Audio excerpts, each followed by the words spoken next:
Selamat datang, Mystikus Channel.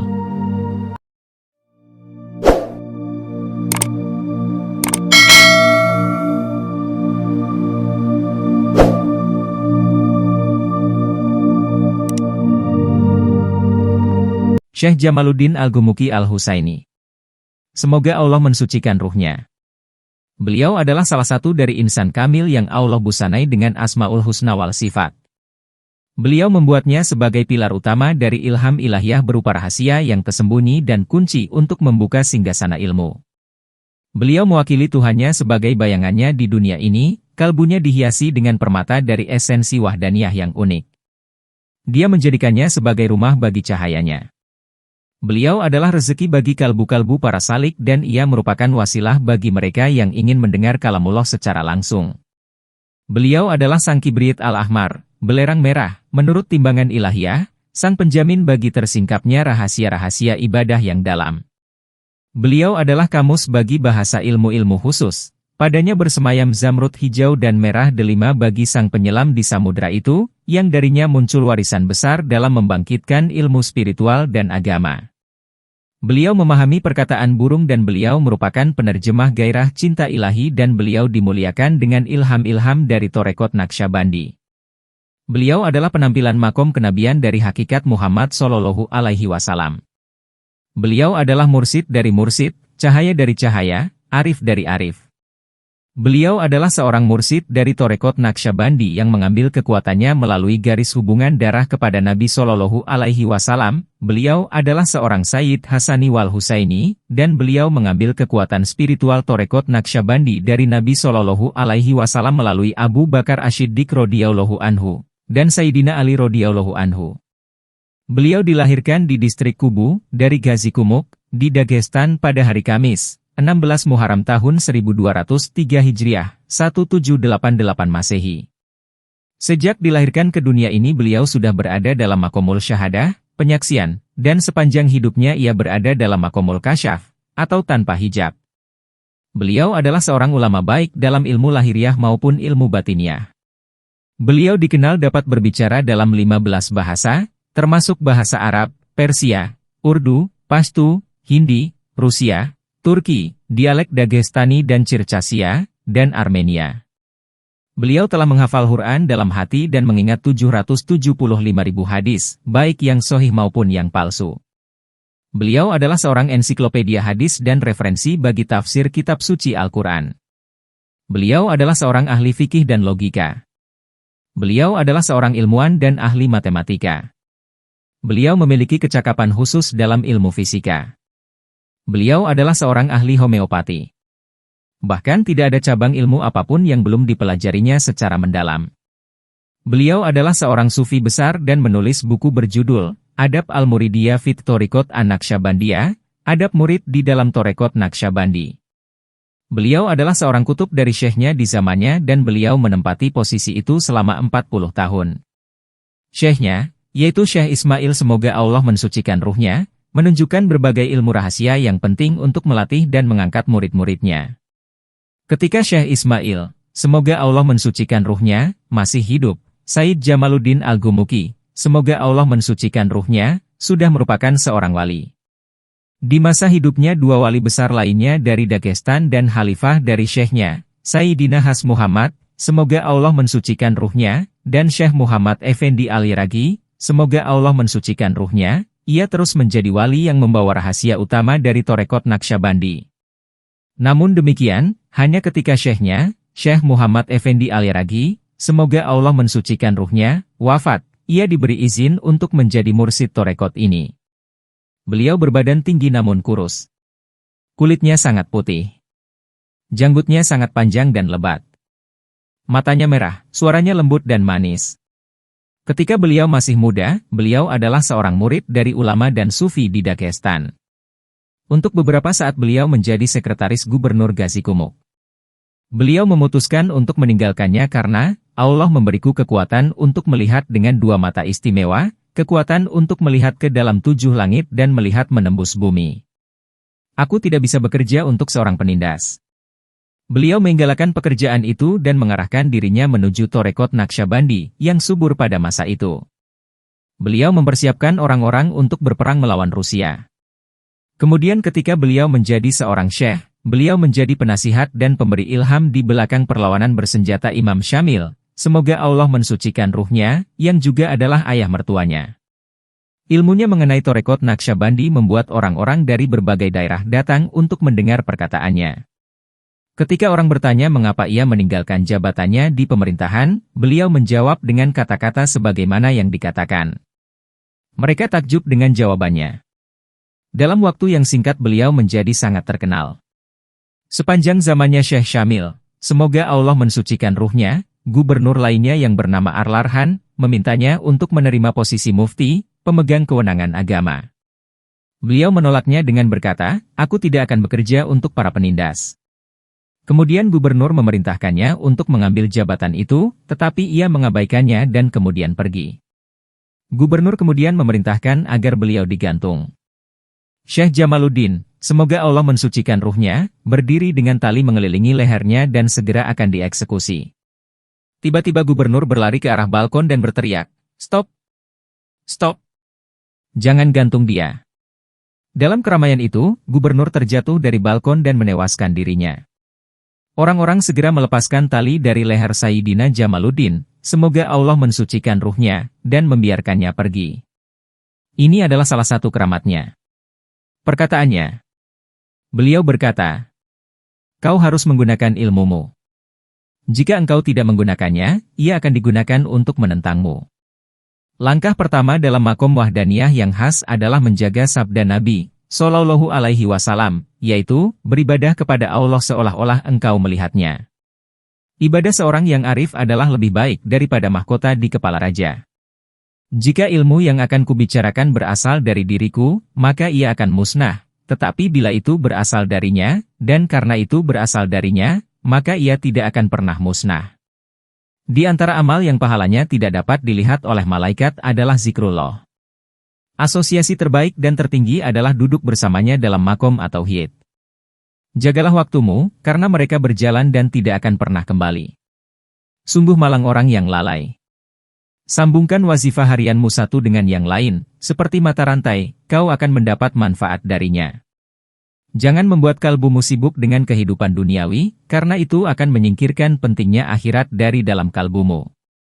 Kisah orang-orang yang saleh dan para aulia bagaikan batalion pasukan Allah, di mana makom murid dibangkitkan dan ilmu rahasia dari sang arif menjadi dikenal. Bukti dari hal ini ada di dalam kitab suci Al-Quran, ketika Allah berfirman kepada Nabi Shallallahu Alaihi Wasallam, "Kami akan ceritakan kisah-kisah Rasul yang datang sebelummu, untuk meneguhkan hatimu." Quran Surat Hud ayat 120. Jadikanlah kalbumu bersama Allah Azza wa Jalla, dan tubuhmu bersama orang-orang, karena siapa yang meninggalkan orang-orang akan meninggalkan jamaah dan siapa yang meninggalkan jamaah akan jatuh ke dalam kelalaian. Orang yang menggunakan rahasianya untuk bersama orang-orang akan jatuh ke dalam ujian dan godaan dan ia akan dihijab dari hadirat Tuhannya. Allah telah menyingkapkan kepada hamba-hambanya mengenai kekurangan mereka ketika Dia mengungkapkan bahwa mereka diciptakan dari tanah liat. Dia tunjukkan kepada mereka kehinaannya bahwa mereka berasal dari setetes air yang hina, mani. Dan Dia membuat mereka menyaksikan ketidakberdayanya ketika Dia menciptakan kebutuhan untuk pergi ke kamar kecil. Kebanggaan adalah bahaya yang sangat besar bagi manusia. Ilmu mengenai keesaan merupakan kekhususan bagi sufi yang memungkinkan mereka dapat membedakan antara yang abadi dan yang sementara. Karomahnya. Dikatakan bahwa Allah mengaruniainya dengan dua mata tambahan dari kedua mata normalnya dan ini memberikan penglihatan tambahan baginya. Satu mata terletak di bawah pusarnya, dan satu lagi di atas pusarnya. Ketika ia masih bayi, para wanita di Gazikumuk berdatangan untuk melihat kedua mata tambahan itu. Allah memberi kekuatan spiritual kepada kedua mata ini di mana Dia menyingkapkan ilmu gaib untuk diketahui, baik ilmu surgawi maupun ilmu terkait makhluk spiritual, jin, dari dunia ini. Dengan mata di atas pusarnya ia dapat melihat ilmu surgawi dan diberikan kekuatan spiritual untuk memindahkan dirinya ke hadirat ilahi dengan penglihatan yang lengkap, tanpa kehilangan kesadarannya. Ia dapat melihat rahasia-rahasia ilahi dalam kesadaran penuh dan berbicara mengenainya kepada para pengikutnya. Setiap kali muridnya bertanya mengenai makom-makom surgawi, ia akan menjawabnya dengan melihat makom itu dengan penglihatan yang sempurna terlebih dahulu, baru kemudian memberikan jawabannya. Mata di atas pusarnya digunakan untuk menjawab semua pertanyaan mengenai dunia ini dan mengenai jin. Ia sangat terkenal dalam menjelaskan kepada para pengikutnya mengenai apa yang mereka perlukan mengenai masa depan, masa sekarang dan masa lalu mereka. Silsilah dan hubungan kekerabatan antara murid-muridnya dengan leluhurnya disingkapkan baginya seperti sebuah kitab. Ia dapat memuaskan setiap orang yang bertanya mengenai leluhurnya karena ia dapat menyebutkan leluhur mereka satu persatu. Suatu hari ia duduk bersama murid-muridnya dan memakan apel. Tiba-tiba ia mengambil apel-apel itu dari piring dan melemparkannya ke udara. Murid-muridnya terkejut melihat tindakan yang seperti kekanak-kanakan itu, khususnya dalam kacamata prinsip sufi yang dengan tegas menghindari semua perbuatan yang tergolong tidak berguna dan tidak ada urusannya, malayakni. Ia memandang mereka dan berkata, jangan melihat pada suatu perbuatan dan salah menafsirkannya, itu akan menjadi sebuah kesalahan yang fatal. Makna dari tindakan yang tadi kulakukan akan diketahui dalam beberapa jam, ketika seorang murid akan datang dari desa lain dan kalian akan mendapat penjelasannya. Sebagaimana yang diprediksikan, seorang pria datang dan berkata, wahai syekhku, saudaraku baru saja meninggal dunia. Syekh berkata, itulah yang terjadi. Sekarang katakan kepada mereka kapan tepatnya ia meninggal dunia. Ia berkata, ia meninggal dunia 4 jam yang lalu. Syekh menjelaskan, aku melihat malaikat Israel, alaihi salam, datang untuk mencabut nyawa seorang pengikutku dengan kemarahan dan hukuman. Aku melemparkan apel itu ke atas dan dengan tindakan itu, aku menghentikan Israel, alaihi salam. Aku berkata agar ia kembali kepada Allah Azza wa Jalla, dan mengatakan kepadanya bahwa Sayyid Jamaluddin meminta agar dia mengubah kematian hambanya itu dari su'ul khotimah, akhir yang buruk, menjadi husnul khotimah. Dalam perjalanan Israel, alaihi salam, kembali dengan jawaban bahwa Allah telah mengubah takdirnya dari hukuman menjadi rahmat. Aku melemparkan apel kedua dan mengatakan kepada Israel, alaihi salam, agar ia pergi dan aku sendiri yang akan mencabut nyawa muridku. Akulah yang mencabut nyawanya keluar dari jasadnya pada 7 napas terakhirnya. Suatu ketika ada beberapa pengunjung dari Kazan yang menempuh perjalanan untuk bertemu Sayyidina Jamaluddin. Dalam perjalanannya mereka melewati rumah seorang wanita tua yang bernama Salahuddin Aisyah. Wanita itu berkata, bila kalian bertemu dengan Syekh, mintalah padanya untuk memberiku bayat, karena aku sendiri tidak bisa pergi menemuinya. Pada akhir pertemuan mereka dengan Syekh Jamaluddin, mereka memintanya untuk memberi wirid bagi Salahuddin Aisyah. Ia berkata, bawakan sehelai kain ini kepadanya. Mereka lalu membawakan sehelai kain yang diberikan oleh Syekh itu dan menyerahkannya kepada Salahuddin Aisyah. Wanita itu mengambilnya, membukanya, melihatnya dan mengatakan, aku mengerti, aku mengerti. Dan ia mengangkat kain itu ke atas kepalanya. Lalu ia pergi dan beberapa waktu kemudian, ia datang kembali membawa sebuah bejana berisi susu. Ia berkata, bawakan ini kembali kepada Syekh. Ketika mereka kembali dan memberikan susu itu, Syekh sedang dalam keadaan sakit parah karena telah dianiaya oleh gubernur. Syekh lalu meminum susu itu dan berkata, alhamdulillah, aku disembuhkan melalui susu yang diperah dari rusa oleh wanita itu. Ia sangat bijaksana. Ia segera mengerti. Aku meletakkan sebuah arang yang menyala di dalam kain itu tetapi kain itu tidak terbakar. Ketika aku mengirimkannya kepadanya, ia mengerti bahwa memegang torekot Naqsyabandi bagaikan memegang sebuah bara api yang menyala. Ia mengambil arang itu dan mengirimkan susu. Susu itu adalah lambang kemurnian kalbu. Jadi ia mengirimiku sebuah jawaban dengan mengatakan, aku menerima kesulitan di jalan ini, dalam tarekat Naqsyabandi, dan aku mendedikasikan kemurnian kalbuku kepadamu. Kemudian orang-orang desa itu kembali menemui wanita itu dan mengatakan apa yang telah dikatakan oleh Syekh. Ia berkata, ketika aku menerima arang itu, 2 ekor rusa muncul di pintuku. Aku tidak pernah melihat hal itu. Aku segera mengerti bahwa aku harus memerah mereka dan mengirimkan susunya kepada Syekh. Suatu ketika Sayyid Jamaluddin Al-Gumuki sedang bersama murid-muridnya di sebuah masjid jami di sebuah kota untuk melakukan sholat isyak berjamaah. Ketika sholat telah selesai, semua orang keluar dan mereka mengunci masjidnya. Satu orang tetap tinggal di dalam masjid itu, ia bersembunyi di balik pilar. Namanya adalah Orkalisa Muhammad, salah satu murid terbaik dari Sayyid Jamaluddin. Ia berbicara sendiri, mengatakan, "Hei Orkalisa Muhammad, sekarang tidak ada orang lain bersamamu, kau sendiri sekarang. Bela dirimu." Dan ia menjawab sendiri, "Bagaimana aku dapat membela diriku? Aku adalah orang terburuk yang pernah Allah ciptakan di bumi. Aku bersumpah bahwa jika apa yang aku katakan tidak sesuai dengan apa yang kuyakini, maka istriku menjadi haram bagiku." Ia tidak tahu bahwa syekhnya juga bersembunyi di dalam masjid itu dan mengamatinya. Syekh melihat ke dalam kalbunya. Ia melihat bahwa kalbunya sungguh menganggapnya sebagai orang terburuk di antara seluruh makhluk. Said Jamaluddin menampakkan dirinya, tertawa dan berkata, "Wahai Orkalisa, datanglah ke sini." Orkalisa sangat terkejut melihat syekhnya karena ia berpikir bahwa ia sendirian. Syekh berkata kepadanya, "Kau benar, dan kau juga setia dan tulus." Segera setelah ia mendengar hal ini, Orkalisa Muhammad melayang hingga kepalanya membentur langit-langit masjid. Ia kemudian jatuh dan melayang lagi dan jatuh lagi dan seterusnya hingga 7 kali. Ketika seorang murid dibersihkan dari dunia ini, ruhnya akan mengangkatnya dan ia akan terbang seperti seekor burung. Lalu Syekh Jamaluddin berkata kepadanya, "Duduklah," dan ia pun duduk. Syekh lalu menunjuk dengan telunjuknya ke kalbu Orkalisa Muhammad dan membuat gerakan berputar. Ketika ia memutarkan jarinya, ia membuka kalbunya, bukan kepada hadirat ilahi, tetapi kepada rahasia-rahasia yang tersembunyi yang sudah berada di dalam kalbunya. Apa yang dibukakan Syekh kepadanya adalah 6 level yang akan dibukakan kepada seorang salik agar ia dapat menapaki langkah pertamanya di dalam Torekot Naqsyabandi, level murid, setelah level muhib.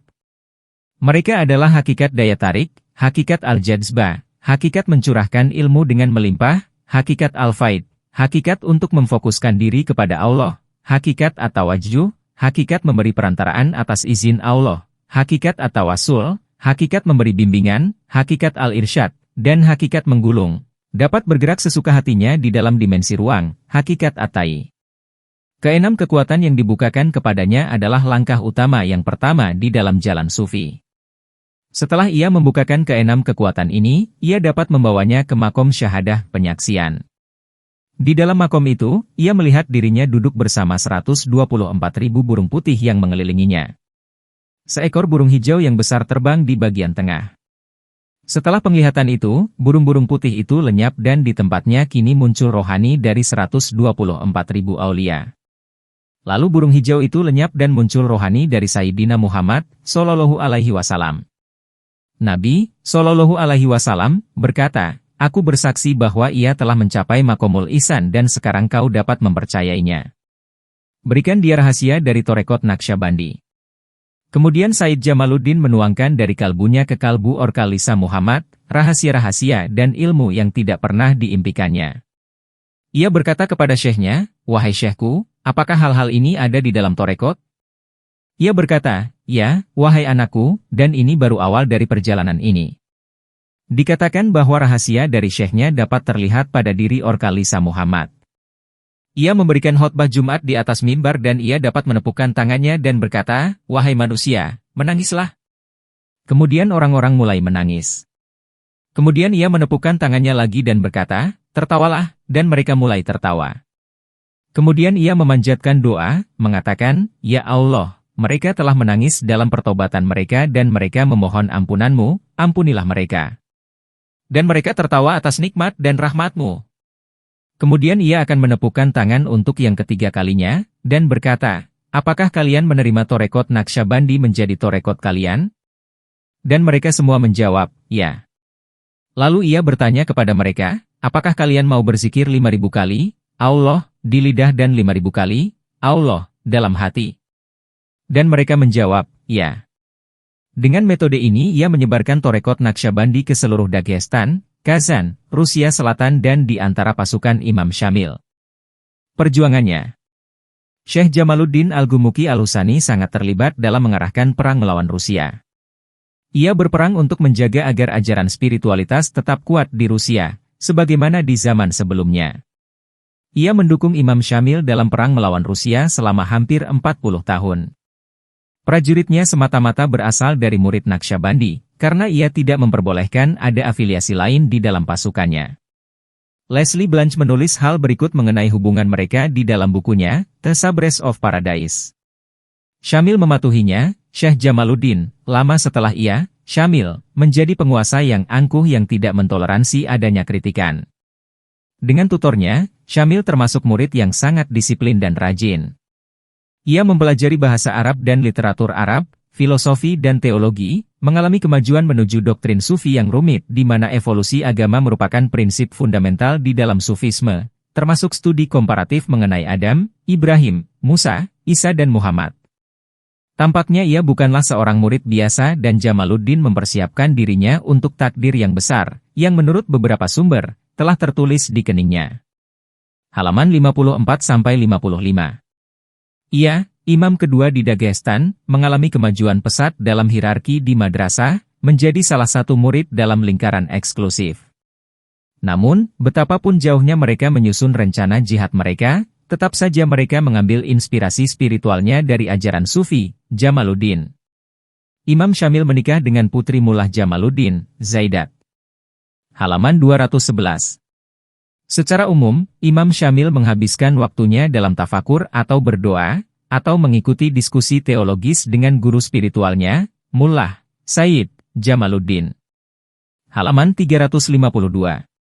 Ketika Syekh Syamil dikalahkan dan dijadikan tawanan oleh Rusia pada tahun 1279 Hijriah, 1859 Masehi. Syekh Jamaluddin memutuskan untuk melakukan hijrah massal bersama para penduduk Dagestan ke Istanbul, Turki.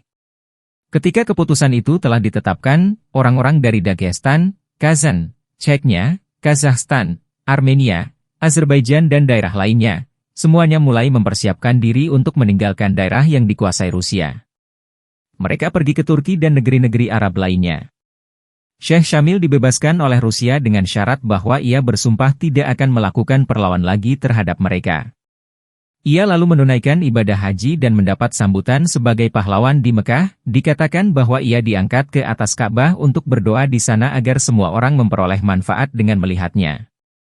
Ia wafat di Madinah dan dimakamkan di makam para sahabat, Al-Baqi. Hijrah. Syekh Jamaluddin pindah ke Istanbul, ditemani oleh keluarganya dan keluarga Syekh Syamil. Di sana mereka tinggal di distrik Uskudar, di sisi Asia dari Istanbul.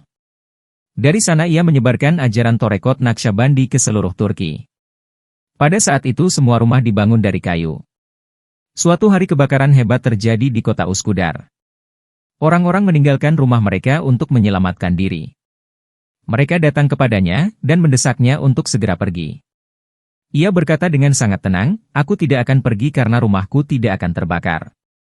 Rumah ini dibangun dari uang yang diperoleh dengan tanganku sendiri. Rumah yang dibangun dengan uang yang murni dan halal tidak akan terbakar." Seluruh distrik itu terbakar, tetapi rumahnya tidak tersentuh oleh api. Rumah itu terus dipelihara hingga sekarang, dan menjadi sangat terkenal. Perilakunya bersama keluarga dan murid-muridnya selalu sempurna. Ia menjaga akhlak terbaik bersama mereka. Ia tidak pernah bereaksi terhadap keluhan atau keberatan dari keluarganya. Ia tidak pernah keberatan atau mengkritik murid-muridnya. Ia selalu berusaha untuk membuat mereka senang. Suatu hari, tak lama sebelum wafatnya, ia memanggil istri dan putrinya.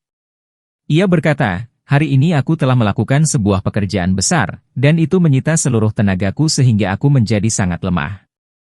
Bila kalian nanti membaca koran, kalian akan melihat bahwa ada sebuah kapal besar yang kandas di Selat Bosporus.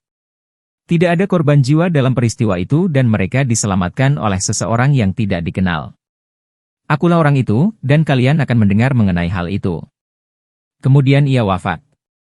Keesokan harinya, putrinya dengan rasa takjub dan berurai air mata membaca berita itu di koran, mengenai sebuah kapal besar yang kandas dan seseorang yang tidak dikenal telah menyelamatkan semua orang di kapal itu.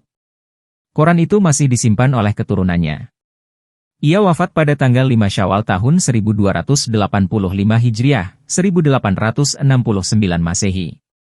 Dalam usia 80 tahun. Ia dimakamkan di Uskudar, Istanbul, dekat dengan keluarga Imam Syamil. Beberapa saat setelah wafatnya dan setelah pemakamannya, lokasi makamnya menjadi hilang, tidak ada orang yang dapat menemukannya. Ia tidak ditemukan lagi selama bertahun-tahun. Syekh Syarafuddin, yang muncul 40 tahun setelah wafatnya adalah orang yang menemukan kembali makamnya. Ketika ia tinggal di Rasyadia, 150 mil dari Istanbul, ia mendapat suatu penglihatan di mana ia dibawa ke Üsküdar. Ia dibawa ke sebuah makam dan seseorang muncul di hadapannya dengan memakai jubah hijau. Ia berkata, "Aku adalah Syekh Jamaluddin. Kau harus mengungkapkan kembali makamku." Syekh Syarafuddin bertanya, "Bagaimana aku dapat mengetahui makammu?"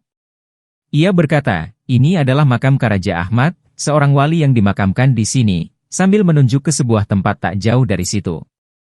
Lalu ia berkata, "Anakku, lakukan yang terbaik untuk menemukan lokasi makamku." Keesokan harinya Syekh Syarafuddin menulis kepada orang-orang di Istanbul, dan mengatakan kepada mereka untuk menggali di tempat yang ia sebutkan. Mereka menggali di tempat itu dan mereka menemukan sebuah nisan bertuliskan nama Syekh Jamaluddin. Syekh Jamaluddin meneruskan rahasia dari silsilah emas Torekot Naqsyabandi kepada Sayyidina Abu Ahmad As-Suguri. Jika Anda menyukai Mistikus Channel silahkan like, komen, share, subscribe, dan nyalakan tanda lonceng untuk mengikuti update terbaru. Terima kasih.